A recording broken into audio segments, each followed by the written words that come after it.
Je vous remercie d'être venus nombreux pour assister à notre conférence. Merci à vous, Nicolas B, d'avoir accepté notre invitation. Je rappelle que vous êtes député européen, conseiller régional de Normandie, coprésident du groupe Europe des Nations et des Libertés au Parlement européen. Quant à moi, je me présente, Pierre-Hugues Barré, je suis doctorant en droit public et je suis vice-président de l'Union des étudiants patriotes. Alors permettez-moi, en guise de propos introductifs, d'évoquer brièvement l'historique de l'Union des étudiants patriotes. Il s'agit d'une fédération étudiante indépendante de tout parti politique qui est née en 2014 à l'université Paris II Panthéon-Assas, qui est présente aujourd'hui dans une dizaine d'universités et qui a pour objet de fédérer les étudiants patriotes dans les universités, de défendre notre programme académique dans les conseils étudiants, c'est la raison pour laquelle nous nous présentons aux élections étudiantes, et d'organiser des événements culturels avec l'objectif clair de diffuser les idées patriotes dans les universités. Et évidemment, si vous souhaitez agir pour la diffusion de vos idées dans les universités, vous êtes les bienvenus pour nous rejoindre. Votre soutien nous sera très précieux. L'UEP organise régulièrement des conférences. Nous avons notamment reçu les professeurs de droit Olivier Gohin ou Jean-Louis Arouel, le philosophe Rémi Brague, les économistes Charles Gave ou Jacques Sapir, ou encore Jean-Yves Le Gallou ou Alain de Benoît. Nous les avons tous reçus dans des amphithéâtres. Nous aurions dû recevoir Monsieur B dans un amphithéâtre, mais il y a 48 heures, le président de Paris II, Monsieur Lett, a retiré l'agrément qui nous avait été donné pour nous réunir dans une université à rue d'Assas. Il y a eu une longue hésitation de la part de l'université et une partie de l'administration était de notre côté. Et Monsieur Lassalle vient dans 2 semaines, ça ne semble pas poser de problème, donc le motif est sans doute politique. Paris II était jusqu'à présent la seule université qui avait un vrai respect pour la liberté d'expression de tous les étudiants. Et donc ce refus, on assiste en vérité à un pas en arrière assez inquiétant pour la représentation démocratique des étudiants. Nous avons cependant décidé d'aller de l'avant en vous proposant que la tenue de cet événement se fasse ici. Et à ce titre, monsieur, je vous remercie vivement de nous avoir suivis dans nos pérégrinations administratives, tout à fait indépendantes de notre volonté, vous vous en doutez. Vous êtes adhérent Front National depuis 1992. En 2001, vous étiez déjà élu à Sartrouville, conseiller municipal à 23 ans. Depuis 2011, vous êtes membre du bureau politique du Front National. Et en 2014, vous avez été nommé secrétaire général par Marine Le Pen lors du congrès de Lyon. Le thème de votre intervention ce soir, comme vous l'avez vu sur nos flyers, portera sur la dernière présidentielle, en particulier sur la manière dont elle a été vécue de l'intérieur. Et vous êtes d'autant bien placé pour intervenir que vous avez été le porte-parole de la campagne présidentielle de Marine Le Pen en 2012, responsable de la communication électorale et conseiller aux questions d'immigration. Vous avez été l'année d'après, en mars 2013, le directeur de la campagne du Front National pour les élections municipales et en mars 2015, directeur de la campagne du Front National pour les élections départementales. Vous avez ainsi été un acteur de premier plan dans l'organisation de différentes élections. Et j'en arrive logiquement à ma première question, monsieur. En quoi l'élection présidentielle, du point de vue de l'organisation, est-elle une élection unique ? Très bien, merci d'abord à l'UEP de son invitation. Je suis très heureux d'être parmi vous ce soir pour évoquer à la fois les derniers combats électoraux, notamment la présidentielle, et d'une manière générale, voilà, le combat politique dans lequel je suis engagé et dans lequel peut-être un certain nombre d'entre vous soit sont engagés, soit en tout cas qui peut susciter l'intérêt ou la curiosité d'une partie de l'assistance. Merci de votre invitation. Évidemment, il est regrettable de voir la présidence de l'université refuser que cette réunion se tienne dans l'enceinte de l'université. Ça montre que malheureusement, l'université française n'est pas tout à fait à la hauteur de sa réputation. Elle est normalement le lieu de l'expression des idées, de la confrontation même des idées, et finalement le fait de refuser unilatéralement que des parlementaires représentant une sensibilité politique qui représente un courant important de l'opinion publique ne puissent s'exprimer dans l'université d'Assas. Bon, ce n'est pas à l'honneur de ceux qui la dirigent, mais ça ne nous empêche pas évidemment de tenir cette réunion, et je vous félicite de votre réactivité pour avoir remobilisé dans un autre endroit, dans un laps de temps aussi court. Voilà, les chiens aboient, la caravane passe, c'est valable pour ceux qui sont en bas, comme pour la direction de l'université qui fait preuve de fort peu d'esprit démocratique. Ce que je voudrais dire d'abord, c'est que une élection présidentielle, c'est une élection, évidemment, on a l'habitude de dire que c'est un peu la reine des batailles, que c'est la bataille électorale par excellence, et c'est vrai qu'elle rythme la vie politique, et toutes les autres échéances sont souvent organisées en fonction de la présidentielle. Mais pour autant, c'est évidemment toutes les élections intermédiaires que vous évoquiez tout à l'heure, les municipales, les départementales, les régionales, qui en réalité préparent souvent ce qui va se passer à l'élection présidentielle. Ce que je voulais dire d'abord, c'est que on pense immédiatement au lendemain de cette séquence électorale présidentielle et législative de 2017 à ces élections qui viennent d'avoir lieu. Mais moi, quand on me parle finalement des campagnes présidentielles, moi je pense à toutes celles que j'ai menées comme militant, parce que aujourd'hui, avec les responsabilités qui sont les miennes, comme il y a quelques années, moi je suis avant tout un militant politique. Et ma première campagne présidentielle, j'étais à peine plus jeune que vous ne l'êtes aujourd'hui, c'était en 95.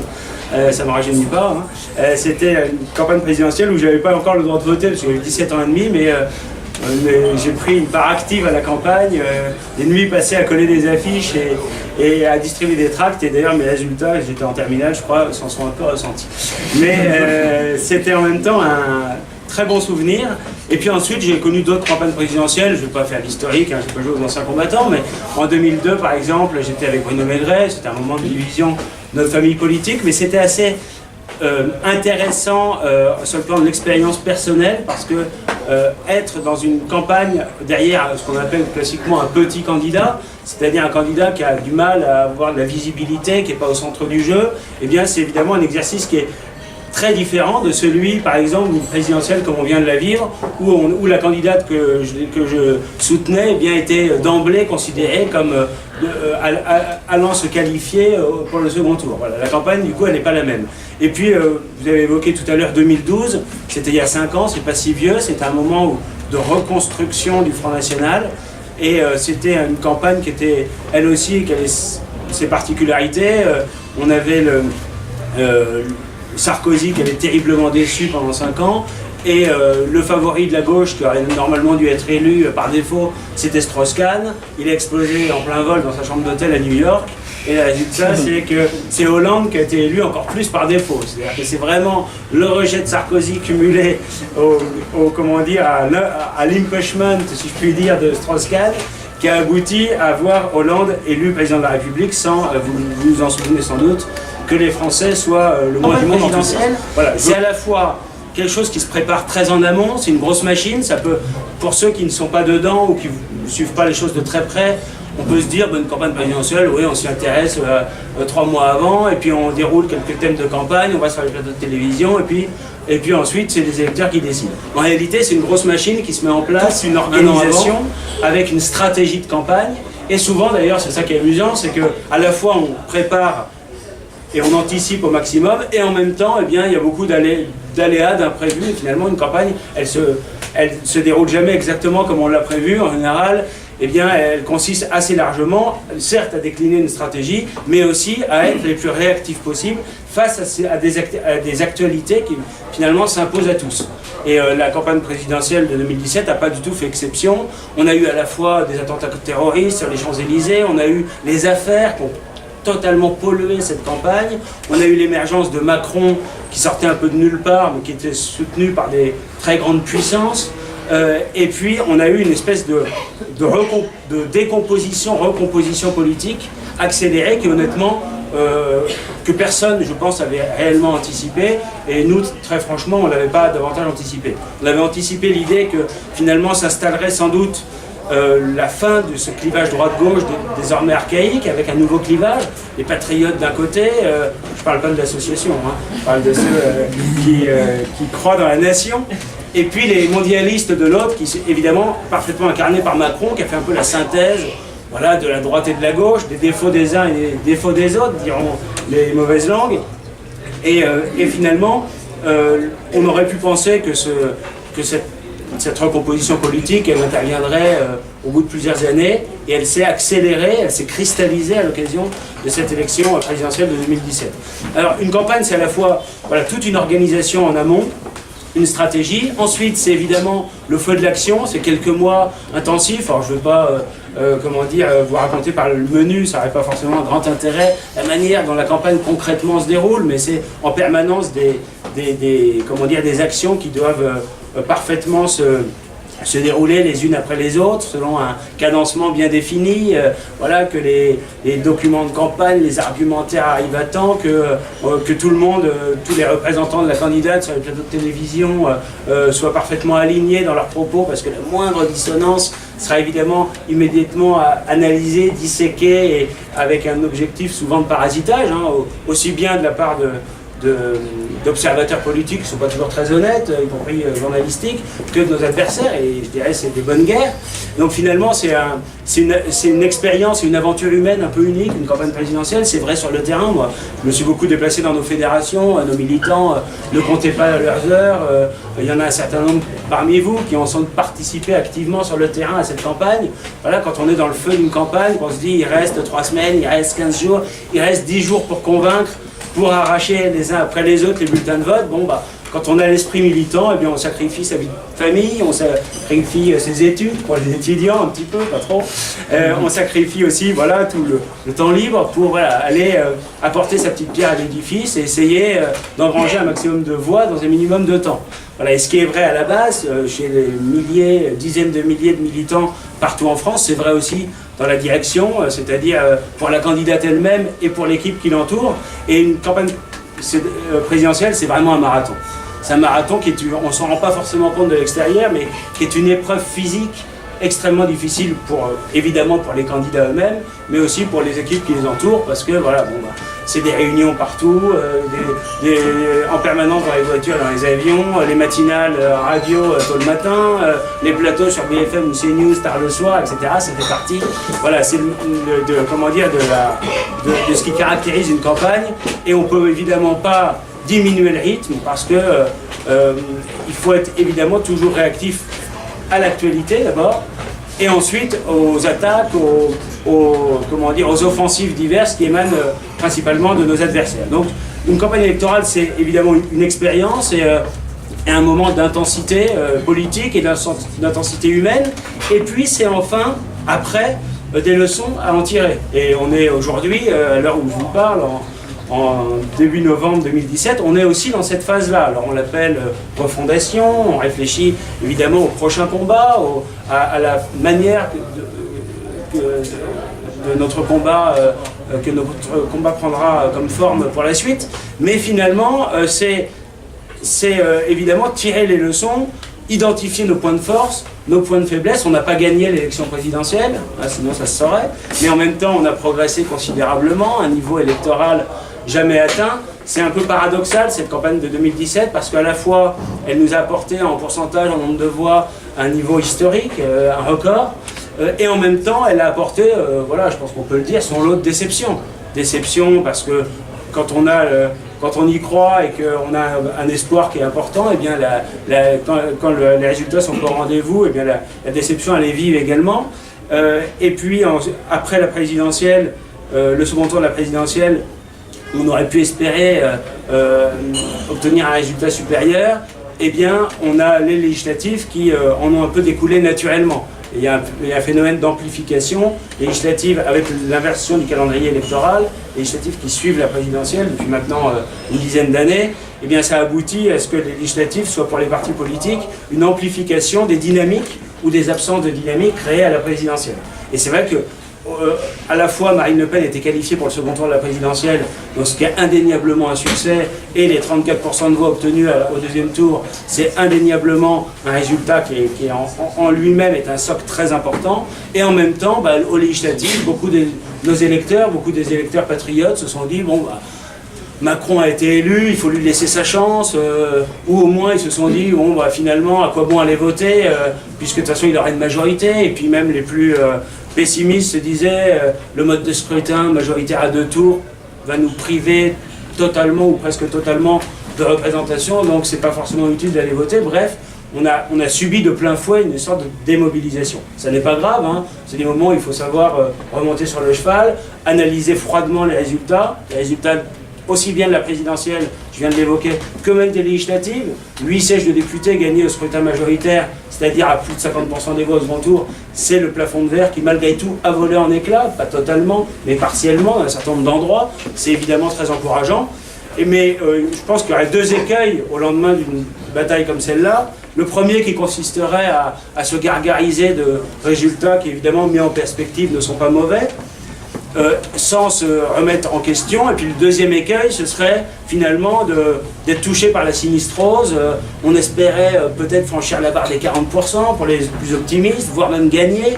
Et puis finalement, 34%, c'est quand même beaucoup moins. Alors on pourrait se laisser aller à la démobilisation. Je pense que les soldats politiques, ceux qui ont la constance dans les convictions et dans le combat, ils doivent évidemment se garder de ces deux écueils, de ces deux tentations. Et puis voilà, essayer de bien identifier nos points de force et identifier aussi évidemment, sans tabou, sans langue de bois, nos points de faiblesse. Et il y en a un certain nombre. Ça a été largement commenté, évoqué, je ne vais pas revenir sur le débat. Marine Le Pen, la première, a reconnu que ce débat du deuxième tour avait été un raté, pour différentes raisons, hein, je ne vais pas revenir dessus. Mais il y a aussi des sujets sur lesquels on a très bien mobilisé et on a convaincu, je pense qu'on sera amené à convaincre toujours davantage parce que c'est les sujets qui sont les plus prégnants, qui sont les plus centraux. Je pense à la question de l'identité, qui n'est pas d'ailleurs un sujet, qui ne se limite pas à la seule question de l'immigration. La question de l'identité, c'est nos valeurs de civilisation, c'est la nation bien sûr, et la nécessité de nous protéger.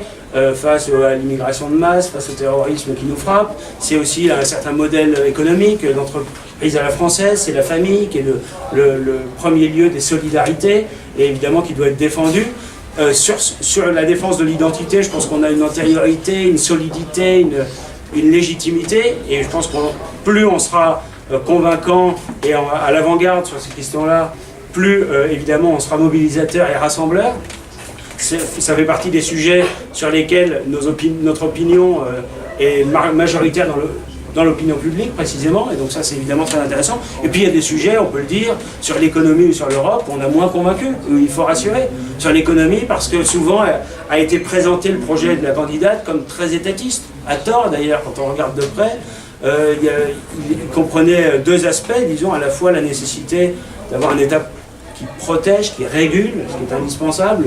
Contrairement à ce que pensent les ultralibéraux, le marché ne s'auto-régule pas et la puissance publique doit être là pour protéger. Et en même temps, un État qui ne joue que son rôle, c'est-à-dire qui laisse la liberté d'entreprendre en France. Et donc, c'est vrai que pendant la campagne, parfois aussi, parce que certains porte-parole mettaient trop l'accent sur un aspect, et quand je dis ça, c'est pas pour dénigrer ceux qui sont partis, parce que à la limite, c'est une responsabilité collective, et moi qui étais beaucoup aussi sur le plateau de télé, j'ai sans doute ma part de responsabilité là-dedans, donc je le dis avec beaucoup d'humilité, mais peut-être que parfois on met trop l'accent sur certains aspects, ou on est trop dans le maniement de certains concepts qui semblent un peu éloignés ou décalés de la réalité que vivent les Français.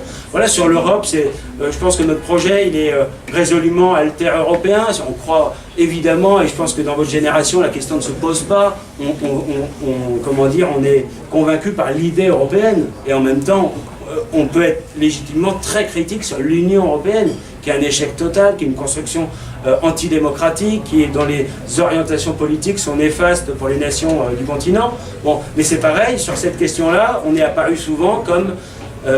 on a été caricaturé, en tout cas, et on est apparu comme hostile finalement à toute construction européenne, ce qui est évidemment faux. Voilà. Donc une campagne présidentielle, ça s'analyse de façon un peu précise, et on est aujourd'hui dans cette période-là pour identifier les points sur lesquels on doit convaincre les Français, on doit les rassurer, et on doit être rassembleur. Voilà. Parce que quand on est dans le jeu politique, quand on décide de mener le combat dans le cadre électoral, eh bien on doit s'en donner les moyens et en accepter les contraintes. Moi qui suis engagé de longue date, vous le savez, en politique, j'ai tendance à considérer que accepter les contraintes du combat électoral, c'est évidemment un automatisme en quelque sorte, mais c'est vrai qu'il y a plein de manières de mener le combat pour des idées. Quand on a des convictions, on peut légitimement s'interroger sur la manière de les défendre. On peut le faire dans la vie associative ou syndicale, on peut le faire dans le combat culturel. Le combat politique est une des manières. Le combat électoral est une des manières de mener le combat pour les convictions. Et pour prendre au-delà des échéances électorales successives, je pense que ce qui est important quand on mène un combat politique, c'est toujours s'interroger sur deux choses, sur les convictions et la stratégie. Ce qui va faire qu'on peut faire gagner ces idées, c'est à la fois qu'on a des convictions solides et qu'on n'en change pas au gré des circonstances ou par confort, et c'est le fait d'avoir une vraie stratégie. pas seulement une tactique de court terme, une vraie stratégie de long terme. Et là aussi, il y a deux écueils à éviter. C'est soit d'avoir que de la stratégie et plus aucun fond. Ça, alors là, on a tous les exemples qu'on veut dans la vie politique. Hein, voilà, des écuries électorales, des partis politiques qui sont transformés en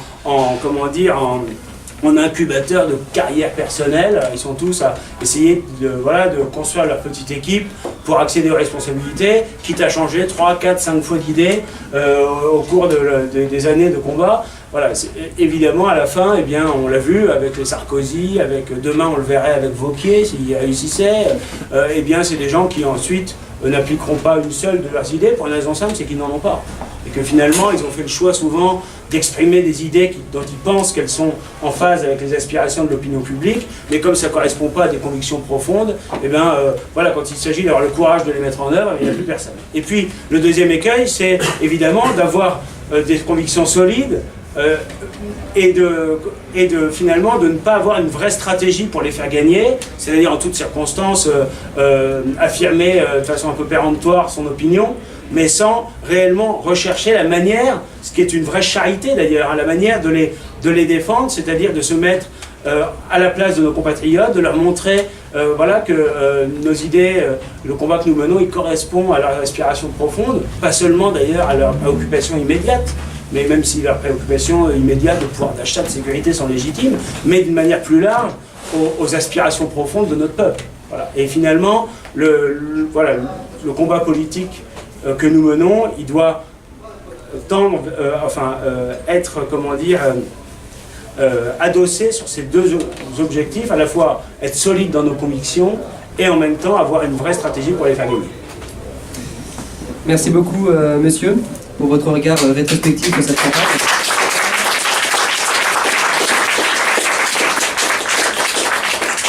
Merci en particulier pour votre éloge du militantisme. Vous parliez du rôle des médias et notamment de votre présence sur les plateaux de télévision ou matinales à la radio.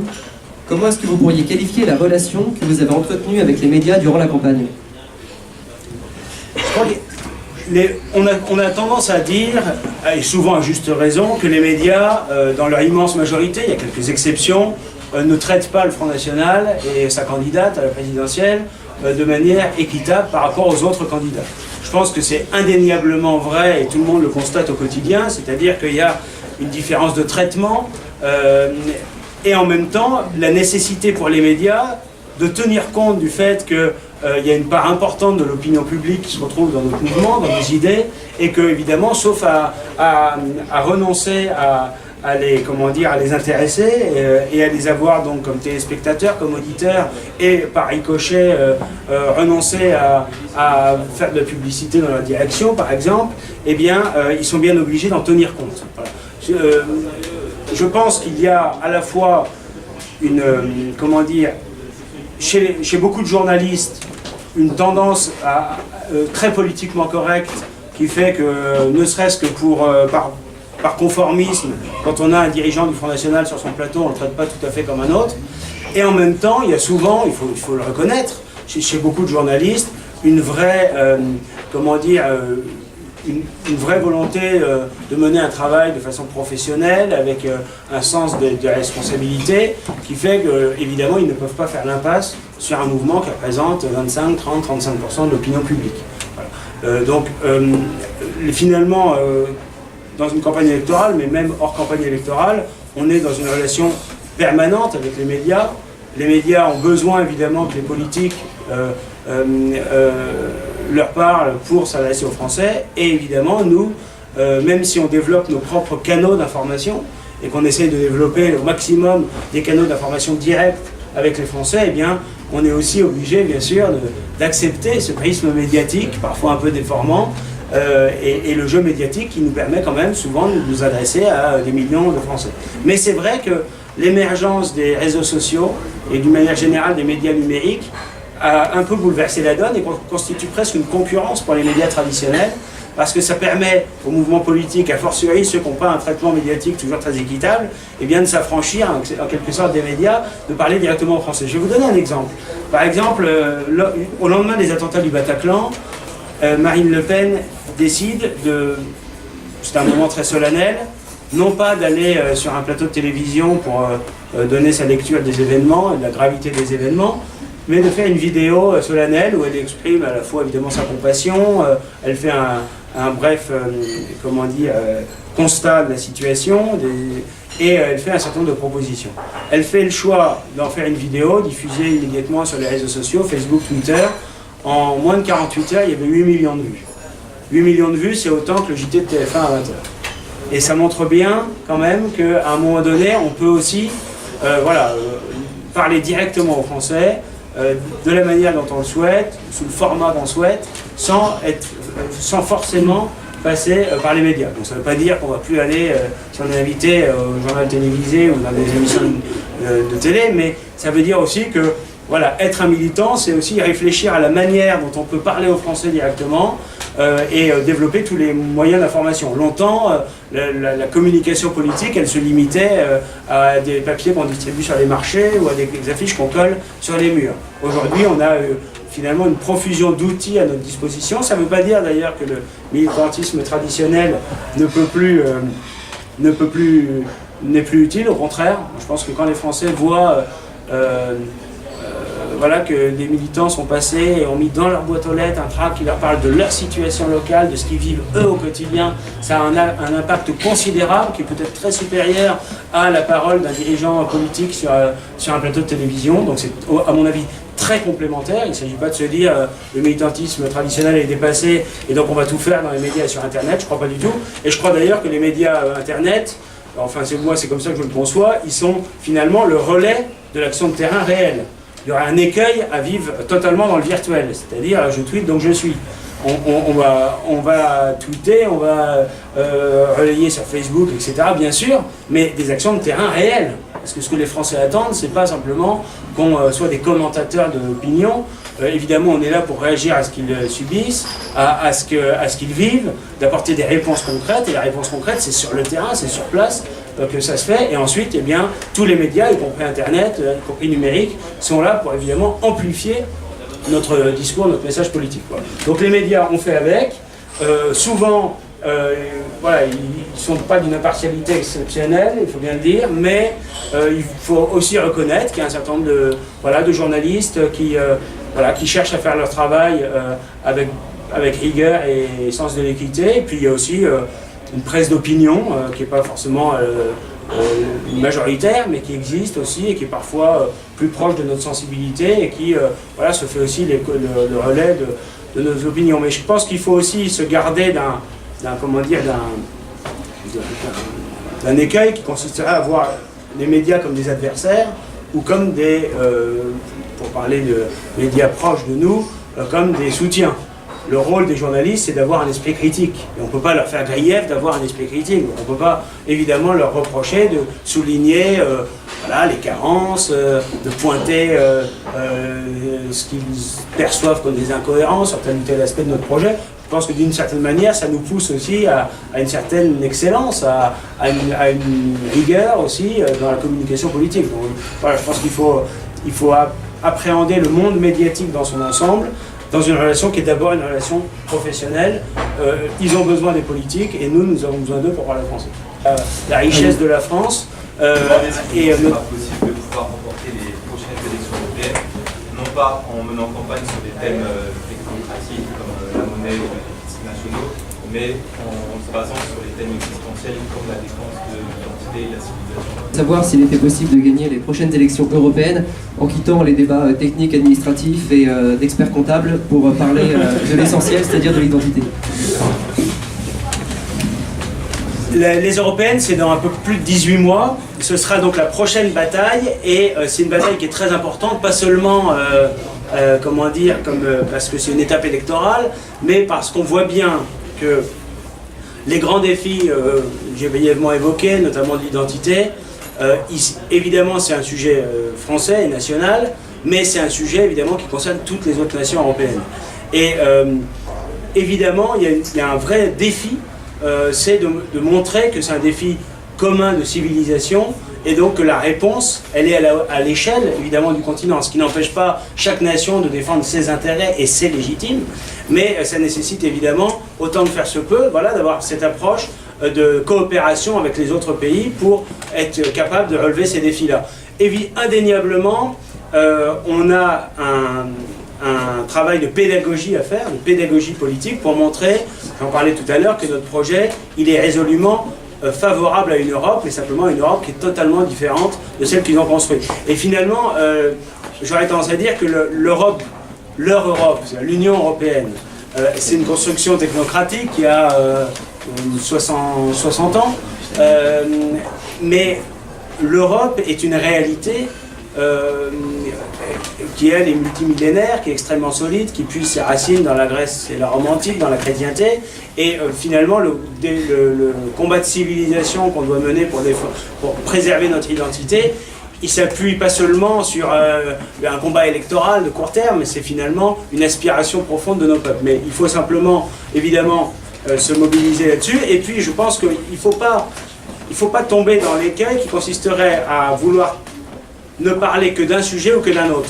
Il y en a qui ont eu tendance, j'en parle d'autant plus vraiment, qui nous ont quittés récemment, à se focaliser, par exemple, sur la question monétaire ou sur la question de la souveraineté. C'est pas une question illégitime, la question de la souveraineté. On a toujours, nous, défendu, dans notre famille politique, l'indépendance nationale, c'est la capacité à maîtriser notre destin.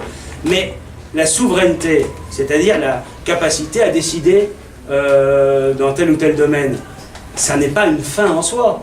Si on est totalement submergé, qu'on n'a plus aucune puissance et que notre peuple est terriblement affaibli, même en étant souverain, on ne sera pas en situation de défendre nos intérêts vitaux. Donc la souveraineté, c'est un moyen. C'est un moyen au service de quoi? Au service de l'identité, au service de la sécurité. Quand on dit par exemple qu'on veut rétablir nos frontières, c'est pas pour le plaisir de mettre des douaniers aux frontières. C'est évidemment parce que c'est le moyen d'empêcher les flux migratoires totalement anarchiques, c'est le moyen d'empêcher la libre circulation des marchandises, y compris des armes, etc., ou des terroristes. Quand on défend par exemple la souveraineté législative, c'est faire en sorte que les lois françaises ne soient pas des simples transpositions de directives européennes. C'est pour faire en sorte que la loi soit faite par des députés nationaux qui soient eux-mêmes la représentation nationale, c'est-à-dire représentant le peuple français. Voilà, ce qui n'est évidemment pas le cas de la Commission européenne qui a l'initiative législative à Bruxelles et ensuite c'est ratifié par le Parlement européen. Donc, ce qui est important, c'est quand on aborde cette question des grands enjeux existentiels, pour reprendre notre expression, c'est la défense de notre identité. Il faut ensuite réfléchir aux moyens, évidemment, d'être efficace dans la défense de nos intérêts et dans notre capacité à relever ces grands défis. Et donc ça nécessite aussi des réponses techniques. Voilà. Et quand on défend une autre Europe, c'est pas simplement une formule en l'air, c'est qu'on peut, par des coopérations européennes, défendre réellement et efficacement nos intérêts. Et c'est sans doute indispensable. Prenons par exemple l'exemple migratoire. On subit à la fois parce qu'on a un système social très alléchant, que nos gouvernements successifs ont déstabilisé en profondeur le Moyen-Orient, on subit des flux massifs d'immigration qui se sont intensifiés ces 6 dernières années, 2011. Évidemment qu'il y a une nécessité de nous protéger, ce que ne fait pas l'Union européenne. Schengen, c'est la libre circulation à l'intérieur de l'Union européenne, et les frontières extérieures sont des passoires. Moyennant quoi, on fait face à une véritable submersion. Bon, donc il y a la nécessité de rétablir sans doute des frontières nationales, bien sûr, de nous protéger, mais on ne fera pas l'économie d'une coopération avec les autres nations. Il est évident qu'on a aussi intérêt, autant que faire se peut, à protéger nos frontières extérieures et à empêcher les flux d'immigration d'arriver sur les côtes grecques ou italiennes, plutôt que de les arrêter à Vintimille. Quand on défend finalement une autre Europe, c'est pas une manière de dire qu'on est opposé à toute construction européenne. C'est au contraire qu'on veut une Europe réellement pragmatique qui nous redonne la puissance collective, qui redonne une puissance collective à nos nations. C'est-à-dire exactement le contraire de ce qu'ils ont fait avec l'Union européenne. L'Union européenne, ils ont organisé une espèce d'impuissance collective. Ils nous l'ont vendu en disant, écoutez, ça va être formidable, on va tous se mettre ensemble, l'Union sera plus forte, tout ce genre de propos un peu fumeux. Et puis vous allez voir, on aura la croissance, l'emploi, la sécurité, etc. On a eu le chômage de masse, la casse sociale, l'immigration massive, l'insécurité et le terrorisme. Bon, donc on peut à un moment donné faire le constat, 60 ans après, que leur système n'a pas marché.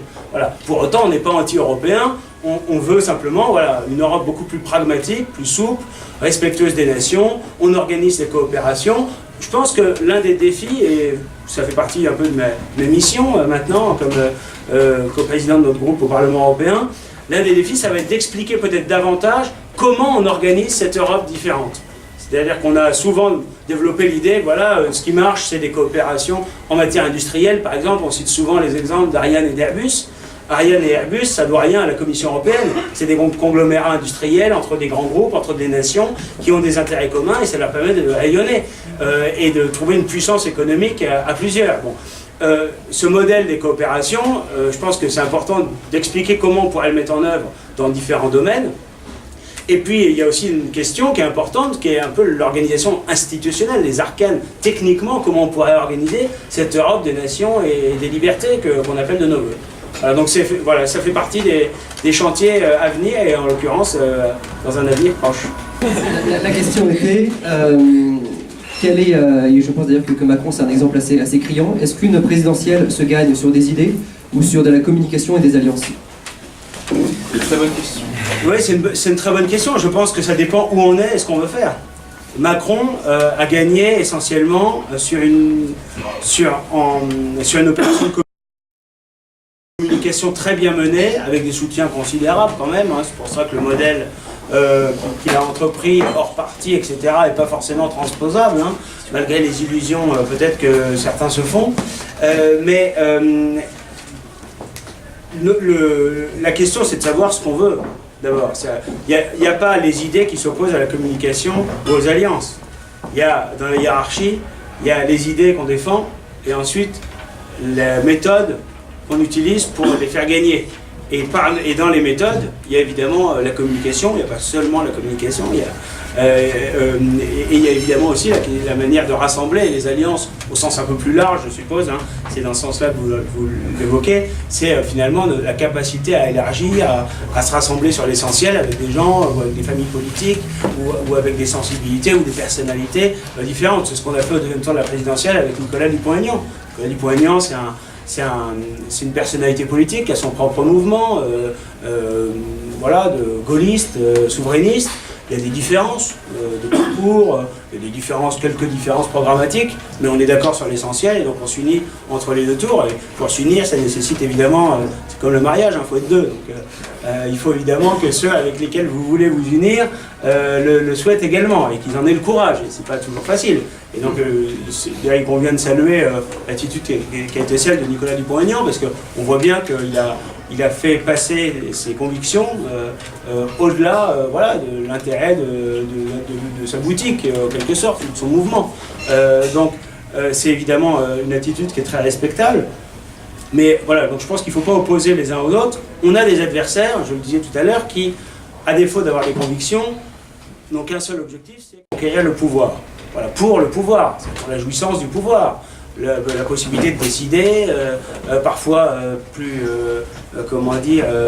médiocrement, de placer leurs amis, etc., des postes de responsabilité. Bon. Et donc, quand on n'a pas des vraies convictions qu'on veut défendre, évidemment, on a tendance à limiter en quelque sorte le combat électoral à la seule question de la communication. Bon. Si on veut défendre des idées, il faut évidemment mettre la communication en œuvre. Alors après, la communication, ça consiste évidemment à rendre nos idées, sans les dénaturer, sans les dévoyer, sans les édulcorer, les plus rassembleuses possibles. Et donc là, c'est la question de la formulation du projet, du vocabulaire utilisé. Et donc quand je disais tout à l'heure que sur l'Europe ou sur l'euro, puisque ça a été évoqué tout à l'heure, on n'a pas rassemblé, on n'a pas été convaincant, il y a à la fois peut-être une question de fond, mais il y a surtout une question, je pense, de formulation.